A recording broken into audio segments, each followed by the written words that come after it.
Barang bukti narkoba jenis sabu dan ekstasi sebanyak 2 kg dan 7.000 pil ekstasi hasil tangkapan jajaran Ditres Narkoba Polda Sumsel dimusnahkan dengan cara di blender Rabu 21 September 2016 di Aula Gedung Direktorat Narkoba Polda Sumsel.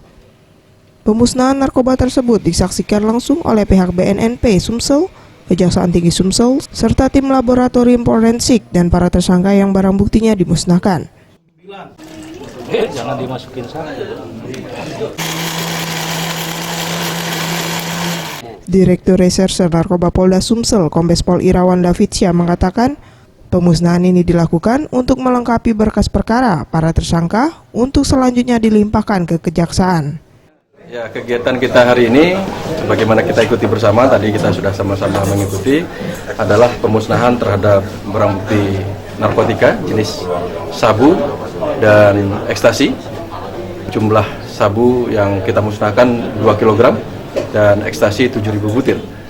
Sudah hampir lengkap dan ini sebagai kelengkapan daripada berkas, salah satunya adalah untuk melakukan pemusnahan. Selesai ini, segera kita kirimkan tahap 1 kepada kawan-kawan JPU.